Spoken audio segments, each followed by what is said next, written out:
ನಮಸ್ಕಾರ ಕನ್ನಡ ಒನ್ಗೆ ಸ್ವಾಗತ. ನಾನು ಭಾಗ್ಯನಾರಾಯಣ ಬೊಗ್ಗವರಪು. ಇವತ್ತು ಕರ್ನಾಟಕದ ಬಜೆಟನ್ನು ಹಣಕಾಸು ಸಚಿವರು ಆಗಿರುವಂತಹ ಮುಖ್ಯಮಂತ್ರಿ ಸಿದ್ದರಾಮಯ್ಯನವರು ಮಂಡಿಸಿದ್ದಾರೆ. 2025-26 ಹಣಕಾಸು ಬಜೆಟ್ ಇವತ್ತು ಮಂಡನೆ ಆಯಿತು.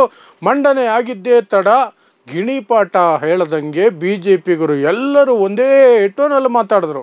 ಇದು ಈ ವರ್ಷದ ಕತೆ ಮಾತ್ರ ಅಲ್ಲ, ಈ ಹಿಂದಿನ ವರ್ಷಗಳಲ್ಲಿಯೂ ಇದೇ ಕತೆ ಅವ್ರದ್ದು. ಯಾವಾಗೆಲ್ಲ ಅವರು ವಿಪಕ್ಷದಲ್ಲಿ ಇರ್ತಾರೋ ಆಗೆಲ್ಲ ಹೇಳುವಂತಹ ಅದೇ ಗಿಳಿಪಾಠವನ್ನು ಇವತ್ತು ಒಪ್ಪಿಸ್ತಾರೆ. ಅದೇನು ಇದು ಮುಸ್ಲಿಮರ ವಲಯಕ್ಕೆ ಬಜೆಟ್. ಆ ಮಟ್ಟದಲ್ಲಿ ಹೋದ ವರ್ಷ ಅದರ ಹಿಂದಿನ ವರ್ಷ ಎಲ್ಲ ಇದ್ದರು. ಆದರೆ ಈ ಬಾರಿ ತಮ್ಮ ಇತಿಮಿತಿಗಳನ್ನು ಮೀರಿ ತಮ್ಮ ಹಲ್ಕಟ್ಟು ಬಾಯಿಗಳನ್ನು ಇನ್ನೊಂದಷ್ಟು ಓಪನ್ ಮಾಡಿ ಸಭ್ಯತೆಯನ್ನು ಮೀರಿ ಇದು ಹಲಾಲ್ ಬಜೆಟ್, ಇದು ಪಾಕಿಸ್ತಾನದ ಬಜೆಟ್, ಇದು ಸಾಬರ ಬಜೆಟ್, ಈ ಮಟ್ಟಕ್ಕೆ ಅವರು ಇಳಿದಿದ್ದಾರೆ.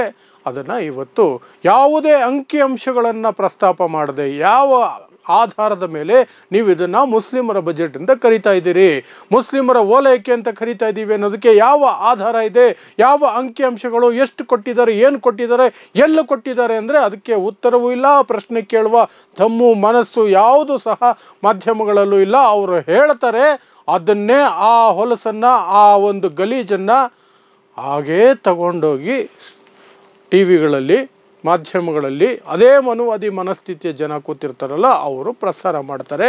ಏನೋ ಒಂದು ಒಟ್ಟಿನಲ್ಲಿ ಇಡೀ ರಾಜ್ಯದಲ್ಲಿ ಈ ಬಜೆಟ್ ಅಲ್ಲ, ಪ್ರತಿಯೊಂದು ವಿಚಾರದಲ್ಲಿಯೂ ಸಹ ಮುಸ್ಲಿಮರಿಗೆ ಲಾಭ ಆಗ್ತಿರೋದು, ಹಿಂದೂಗಳಿಗೆ ನಷ್ಟ ಆಗ್ತಿದೆ, ಮುಸ್ಲಿಮರು ಲೂಟಿ ಮಾಡ್ತಿದ್ದಾರೆ, ಮುಸ್ಲಿಮರಿಗೆ ಎಲ್ಲ ಹೋಗ್ತಿದೆ, ಎಲ್ಲವೂ ಅವ್ರಿಗೆ ಹೋಗಿರೋದು ಬಜೆಟಲ್ಲಿ.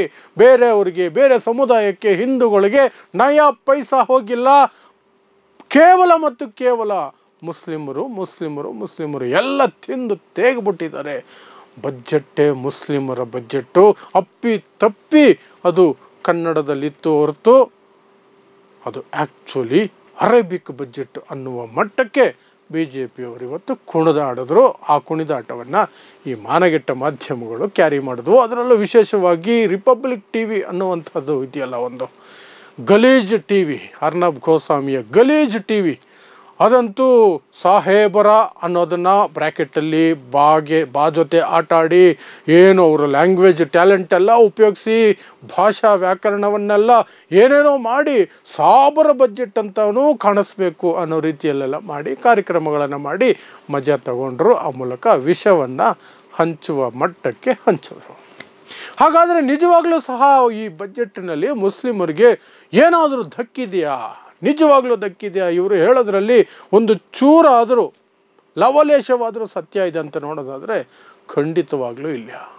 ವಾಸ್ತವವಾಗಿ ಈ ವಿರೋಧ ಪಕ್ಷ ನಿಜವಾಗ್ಲೂ ವಿರೋಧ ಪಕ್ಷವಾಗಿದ್ದಿದ್ರೆ, ಅವರಿಗೆ ಮಾನವೀಯತೆ ಅನ್ನೋದು ಇದ್ದಿದ್ದಿದ್ರೆ, ಅವರು ಮನುಷ್ಯರೇ ಆಗಿದ್ದಿದ್ರೆ, ಕಾಮನ್ ಸೆನ್ಸ್ ಇದ್ದಿದ್ದರೆ ಅವರು ಹೇಳಬೇಕಾದಂತಹ ಮಾತು ಇದು ಅಲ್ಪಸಂಖ್ಯಾತರಿಗೆ ದ್ರೋಹ ಬಗೆದಿರುವ ಬಜೆಟ್ ಅಂತ ಹೇಳಬೇಕಾಗಿತ್ತು. ಸಿದ್ದರಾಮಯ್ಯನವರ ಸರ್ಕಾರ ಅಲ್ಪಸಂಖ್ಯಾತರಿಗೆ ಕತ್ತು ಕುಯ್ದಿದೆ ಅಂತ ಹೇಳಬೇಕಾಗಿತ್ತು, ಮೋಸ ಮಾಡಿದೆ ಅಂತ ಹೇಳಬೇಕಾಗಿತ್ತು. ಯಾಕೆ ಅಂದರೆ ಮುಸ್ಲಿಮರಿಗೆ ಇಲ್ಲಿ ಸಿಕ್ಕಿರುವಂತಹದ್ದು 1% ಕಡಿಮೆ. ಹೇಗೆ? ಟೋಟಲ್ ಬಜೆಟ್ದ ಗಾತ್ರ ಎಷ್ಟು? 4,09,000 ಕೋಟಿ ರೂಪಾಯಿಗಳು. ಅದರಲ್ಲಿ ಕನಿಷ್ಠ 1% ಅಂತಾದರೂ ಸಹ 4,000 ಕೋಟಿ ಮುಸ್ಲಿಮರಿಗೆ ಬರಬೇಕು. ಇಲ್ಲಿ ಅಲ್ಪಸಂಖ್ಯಾತರಿಗೆ ಒಟ್ಟಾರೆಯಾಗಿ 4,500 ಕೋಟಿ ಏನೋ ಕಾಣಿಸ್ತಾ ಇದೆ. ಅಲ್ಪಸಂಖ್ಯಾತರಿಗೆ ನಮ್ಮಲ್ಲಿ ಇನ್ನೊಂದು ದೋಷ ಇದೆ.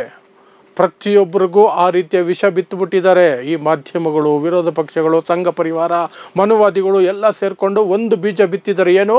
ಅಲ್ಪಸಂಖ್ಯಾತರು ಅಂದ ತಕ್ಷಣ ಮುಸ್ಲಿಮರು, ಅಲ್ಪಸಂಖ್ಯಾತರು ಅಂದರೆ ಮುಸ್ಲಿಮರು.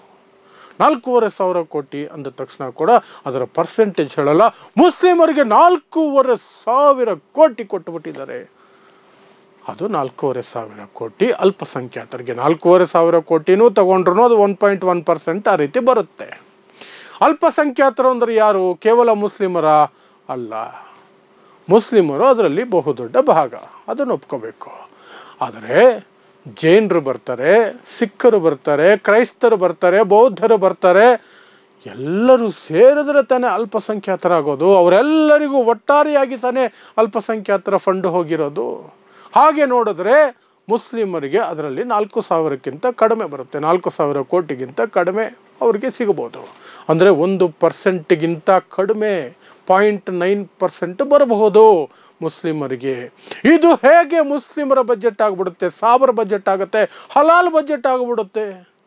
ಕರ್ನಾಟಕದಲ್ಲಿ ಮುಸ್ಲಿಮರ ಜನಸಂಖ್ಯೆ ಎಷ್ಟಿದೆ?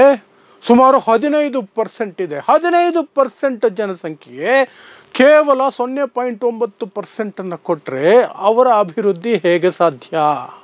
ಅವರ ಶಿಕ್ಷಣ, ಸಾಮಾಜಿಕ, ಶೈಕ್ಷಣಿಕ ಅಭಿವೃದ್ಧಿ ಹೇಗೆ ಸಾಧ್ಯ? ಅದರ ಬಗ್ಗೆ ಯಾರಿಗೂ ಚಿಂತೆ ಇಲ್ಲ. ಅವ್ರ ಮೇಲೆ ದ್ವೇಷ ಕಾರಬೇಕಷ್ಟೇ, ದ್ವೇಷಕಾರಿ ತಮ್ಮ ಸ್ವಾರ್ಥವನ್ನು ಸಾಧನೆ ಮಾಡಿಕೊಳ್ಬೇಕು. ಒಂದು ದೊಡ್ಡ ಸಮುದಾಯ 15% ಇರುವಂತಹ ಸಮುದಾಯ ತನ್ನ ಅಭಿವೃದ್ಧಿಯಲ್ಲಿ ಮುಂದಕ್ಕೆ ಹೋಗದೆ ಹೋದರೆ, ಅಭಿವೃದ್ಧಿ ಕಾಣದೆ ಹೋದರೆ ಅದು ರಾಜ್ಯಕ್ಕೆ ಅಥವಾ ದೇಶಕ್ಕೆ ಒಂದು ರೀತಿಯಾಗಿ ಹಿನ್ನಡೆ ಆಗೋದಿಲ್ವಾ? ಅದರ ಬಗ್ಗೆ ಯಾರೂ ಯೋಚನೆ ಮಾಡೋದಿಲ್ಲ. 15% ಜನಕ್ಕೆ ಕನಿಷ್ಠ 5% ಆದರೂ ಕೊಡಬೇಕು ಅನ್ನುವಂತಹ ವಾದ ಮಂಡಿಸಬೇಕಾದ ವಿಪಕ್ಷಗಳು ಈ ರೀತಿಯಾದಂತಹ ಒಂದು ರೀತಿ ಹೊಲಸು ಮನಸ್ಥಿತಿಯಿಂದ ಇಲ್ಲದ ಸುಳ್ಳುಗಳನ್ನು ಹೇಳಿ ಜನರನ್ನು ಹಾದಿ ತಪ್ಪಿಸೋ ಕೆಲಸ ಮಾಡ್ತವೆ. ಈ ಹರಾಮುಗಳು ಹೇಳ್ತಿದಾರಲ್ಲ, ಹಲಾಲು ಬಜೆಟ್ ಆಗುತ್ತೆ ಇದು ಅಂತ. ಹೇಗಾಗತ್ತೆ? 0.9% ಯಾರಿಗಾದರೂ ಕೊಟ್ಟರೆ ಅದು ಹೇಗೆ ಅವರ ಬಜೆಟ್ ಆಗಿಬಿಡುತ್ತೆ? 10,000 ಕೋಟಿ ಬಜೆಟ್ ಕೊಡ್ತೀನಿ ಅಂತ ಪ್ರಾಮಿಸ್ ಮಾಡಿದಂತಹ ಸಿದ್ದರಾಮಯ್ಯನವರು ಕೇವಲ 4,000ಕ್ಕಿಂತ ಕಡಿಮೆ ಕೊಡ್ತಾರೆ ಅಂದರೆ ಅದು ಸಾವಿರ ಬಜೆಟ್ ಆಗಿಬಿಡುತ್ತಾ? ಸಾಧ್ಯ ಇದೆಯಾ? ಆದರೂ ಸಹ ಈ ಮಾಧ್ಯಮಗಳು, ಮಾನಗೆಟ್ಟ ಮಾಧ್ಯಮಗಳು ಅದೇ ರೀತಿ ವರ್ತಿಸ್ತವೆ. ಈ ದ್ವೇಷದಲ್ಲಿಯೇ ಮತಗಳನ್ನು ಪಡ್ಕೋಬೇಕು ಅಂತ ಬದುಕಿರುವಂತಹ BJP ಪಕ್ಷ ಅಂತಹದ್ದೇ ರಾಗವನ್ನು ಆಲಾಪನೆ ಮಾಡಿಕೊಂಡಿರುತ್ತೆ. ಆದರೂ ಯಾರೂ ಸಹ ಅವರ ವಿರುದ್ಧ ಕ್ರಮಕ್ಕೆ ಒತ್ತಾಯಿಸಲ್ಲ, ಇನ್ಕ್ಲೂಡಿಂಗ್ ಕಾಂಗ್ರೆಸ್. ಈ ರೀತಿಯಾದಂತಹ ಆಪಾದನೆಗಳನ್ನು ಮಾಡ್ತಿದ್ದಾರೆ. ಸೌಜನ್ಯ ಕೇಸಲ್ಲಿ ಸತ್ಯ ಹೊರಗೆ ಬರಲಿ, ತಪ್ಪು ಮಾಡಿದವನಿಗೆ ಶಿಕ್ಷೆ ಆಗಲಿ ಅಂತ ಒಬ್ಬ ವಿಡಿಯೋ ಮಾಡಿದ್ರೆ ಅವನ ಮೇಲೆ ಸುಮೋಟೋ ಕೇಸ್ ಆಗುತ್ತೆ. ಇಲ್ಲಿ ಸಾವಿರ ಬಜೆಟ್ಟು, ಹಲಾಲ್ ಬಜೆಟ್ಟು, ಹರಾಮ್ ಬಜೆಟ್, ಎಂಥದೆಂಥದ್ದೋ ಮಾತುಗಳು ಬಂದರೂ ಒಂದು ಸಣ್ಣ ನೋಟಿಸು ಸಹ ಅವ್ರಿಗೆ ಕೊಡುವ ಧೈರ್ಯ ಕಾಂಗ್ರೆಸ್ಸಿಗಿಲ್ಲ. ಈ ಕಡೆ ಮಾಧ್ಯಮಗಳ ಪ್ರಕಾರ ಕಾಂಗ್ರೆಸ್ ಇರೋದೇ ಮುಸ್ಲಿಮರಿಗಾಗಿ, ಎಲ್ಲವನ್ನು ಮುಸ್ಲಿಮರಿಗೆ ಕೊಟ್ಟಿರೋದು, ನಯಾ ಪೈಸಾ ಕೊಟ್ಟಿಲ್ಲ ಬೇರೆಯವ್ರಿಗೆ. ಪೂರ್ತಿ ಬಜೆಟನ್ನೇ ಮುಸ್ಲಿಮರಿಗೆ ಕೊಟ್ಟಿರೋದು. ಅದನ್ನು ನಂಬಿಸಿ ಇವರು ಓಟ್ ಪಡ್ಕೊಳ್ತಾರೆ. ಈ ಕಡೆ ಕಾಂಗ್ರೆಸ್ನವರು ತಮ್ಮ ಓಟನ್ನು ಭದ್ರ ಮಾಡ್ಕೊಳ್ತಾರೆ. ಮಧ್ಯದಲ್ಲಿ ನರಳೋದು ಯಾರು? ಮುಸ್ಲಿಮರು. ಇದಕ್ಕೆ ಏನಾದರೂ ಪರಿಹಾರ ಸಿಗುತ್ತಾ? ಸಿಗೋಕ್ಕೆ ಸದ್ಯಕ್ಕಂತೂ ಕಾಣ್ತಾ ಇಲ್ಲ. ಹರಾಮುಗಳು ಹೇಳ್ತಾರೆ ಇದು ಹಲಾಲ್ ಬಜೆಟ್ ಅಂತ, ಅದನ್ನು ನಂಬಿಸ್ತವೆ ಮಾಧ್ಯಮಗಳು. ಮತ್ತೆ ಹೇಳಬೇಕು, ಅದನ್ನು ಅರ್ಥ ಮಾಡಿಸ್ಬೇಕು ಅಂತ ಪ್ರಯತ್ನ ಮಾಡೋದಕ್ಕೆ ಅದನ್ನು ಹೇಳೋದು. ಆದರೂ ಸಹ ನಮ್ಮಲ್ಲಿ ಸಾಕಷ್ಟು ಜನಕ್ಕೆ ಅದನ್ನು ಅರ್ಥ ಮಾಡ್ಕೊಳ್ಳೋ ಶಕ್ತಿ ಇಲ್ಲ. ಕನಿಷ್ಠ ಅರ್ಥ ಮಾಡ್ಕೊಳ್ಳಿ, ಅಲ್ಪಸಂಖ್ಯಾತರು ಅಂದರೆ ಕೇವಲ ಮುಸ್ಲಿಮ್ ಅಲ್ಲ.